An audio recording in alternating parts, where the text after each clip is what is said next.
صبا ایک نازک سی پیاری سی بچی تھی۔ ہفتے کو دوپہر کے وقت وہ لان میں اپنے پسندیدہ کھلونے سے کھیل رہی تھی جب اس کو امی جان کی آواز آئی۔ صبا بہت تیز دھوپ ہے، اتنی گرمی میں باہر نہ کھیلو، اندر آ جاؤ۔ صبا جب اندر آئی تو اس کو بہت ٹھنڈک محسوس ہوئی۔ پانی پی کر اس نے 3 پنکھے لگائے۔ جب پنکھوں کی ٹھنڈی ہوا چلی تو وہ نیند کی وادیوں میں گم ہو گئی۔ صبا کو میٹھی چیزیں بہت پسند تھیں۔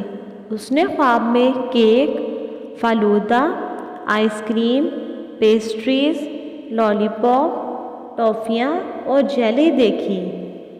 اس طرح جب اس کو کیک کی اور آئس کریم کی خوشبو پہنچی تو وہ خوشبو سونگھتی ہوئی کھانے کی میز تک جا پہنچی۔ اتنی ساری اپنی پسندیدہ چیزیں دیکھ کر اس کے منہ میں پانی بھر آیا اور وہ خود پر قابو نہ رکھ سکی۔ مزے لے لے کے بنا سوچے ہی وہ کھاتی چلی گئی اور بس کھاتی ہی چلی گئی۔ اف، یہ کیا؟ اس نے خود کو بہت بھاری بھاری سا محسوس کیا۔ اس سے تو ایک قدم بھی نہیں اٹھایا جا رہا تھا۔ اس نے چلا کے کہا، امی جان، یہ مجھے کیا ہوا ہے؟ امی جان نے کہا، میں نے تمہیں پہلے ہی سمجھایا تھا کہ زیادہ میٹھا صحت کے لیے اچھا نہیں ہوتا۔ امی جان کی بات پر عائشہ افسردہ ہو گئی۔ امی جان نے سمجھایا، اب تمہارا وزن بڑھ گیا ہے، اب تم سے چلا بھی نہیں جا رہا اور تمہارے جسم میں جان بھی نہیں ہے۔ اب تم وزن کم کرنے کے لیے زیادہ میٹھا نہیں کھانا، چہل قدمی کرنا اور وقت پر متوازن غذا کھانا، تم پھر سے اپنی پہلی والی حالت پر واپس آ جاؤ گی، پریشان نہ ہو۔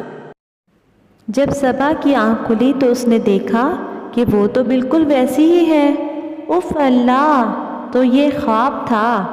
اس نے اللہ تعالیٰ کا شکر ادا کیا اور سوچا کہ میرے سب دوست بھی تو آئس کریم اور میٹھی چیزیں کھاتے ہیں، مگر میں نے ایسا خواب کیوں دیکھا؟ جب اس نے اپنی امی جان سے اپنے خواب کا ذکر کیا تو امی جان نے کہا، بیٹا، ہر چیز میں توازن رکھنا چاہیے۔ مناسب مقدار میں کچھ بھی کھانے سے صحت ہمیشہ اچھی رہتی ہے اور انسان تندرست اور چاق و چوبند رہتا ہے۔ صبا نے اپنی امی جان کی بات بہت غور سے سنی اور ان سے وعدہ لیا کہ آئندہ میں بھی متوازن غذا کھاؤں گی اور زیادہ میٹھی چیزیں نہیں کھاؤں گی۔